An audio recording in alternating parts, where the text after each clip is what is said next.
නව යුවතිපතීන් දෙදෙනෙකුගේ බලාපොරොත්තුවක් තමයි තම ආදරණීය කැදැල්ලට දූ පැටියෙක් හරි පුතු පැටියෙක් හරි එකතු කරගන්න එක. ඉතින් ඒ ලස්සන හීනෙ වෙනුවෙන් කාන්තාවන් වන අපි හැමෝම හරි පරිස්සමට සූදානම් වෙනවා. ඔයාලා මේ වෙනකොටත් දන්නව ඇති ප්‍රෙග්නන්ට් වෙන්න අඩුම මාස 3කට කලින් ඉඳන්වත් පෝලික් ඇසිඩ් ලබා ගත යුතු බව.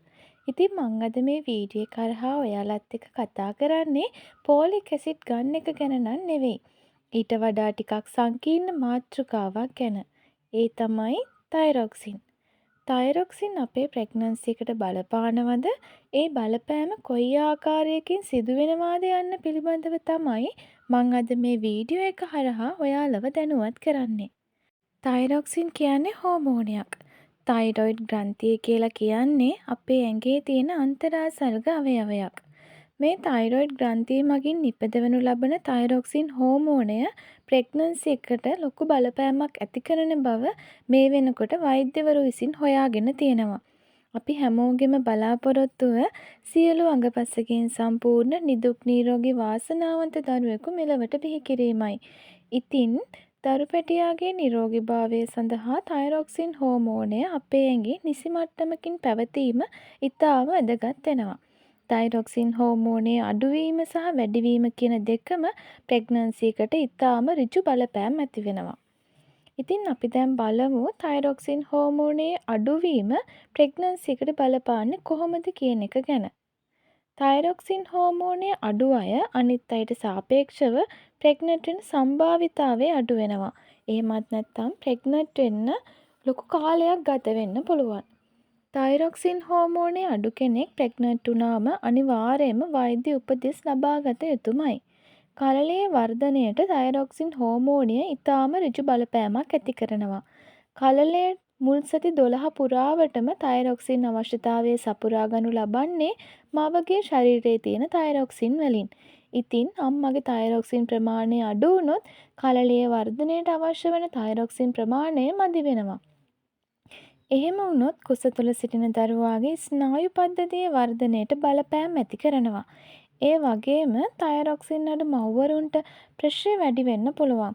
නියමිත සති ගානට කලින් බබා ප්‍රසූත වෙන්න පුළුවන්. බබාගේ වර්ධනය අඩු වෙන්න පුළුවන්. ඒ වගේම දරුවා ඉපදුන පසුවත් ඉගෙනීමට උනන්දුවක් නොවීම, නිසි ලෙස ශරීරයේ වර්ධනය නොවීම, උපත් බර සහ බර අඩුවීම, නිසි ලෙස මානසික වර්ධනයක් නොවීම යන සංකූලතා තයිරොක්සිඩ් ඌනතාවය නිසා ඇති වෙන්න පුළුවන්.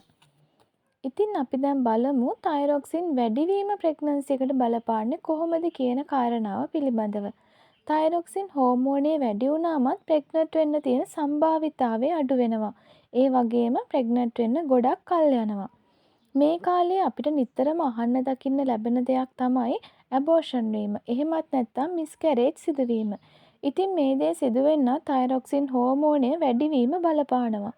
ඒ වගේම අඩු මාසයෙන් දරුවා බිහිවීම, දරුවන් කුස තුලදීම මිය යාම, දරුවාගේ වර්ධනය අඩුවීම කියන මේ කාරණා තයිරොක්සින් හෝමෝනයේ වැඩිවීම නිසා සිදුවෙන්න පුළුවන්. ඉතින් දැන් ඔයාලට තේරෙනවා ඇති තයිරොක්සින් හෝමෝනයේ අඩුකම සහ වැඩිකම කියන දෙකම ප්‍රෙග්නන්සි එකට ලොකු බලපෑමක් ඇති කරන බව. මගේ අදහස නම් දරු පැටියෙක් බලාපොරොත්තුවෙන් ඉන්න හැමෝම තයිරොක්සින් පරීක්ෂාවත් කරගන්න ඕනි කියන එක.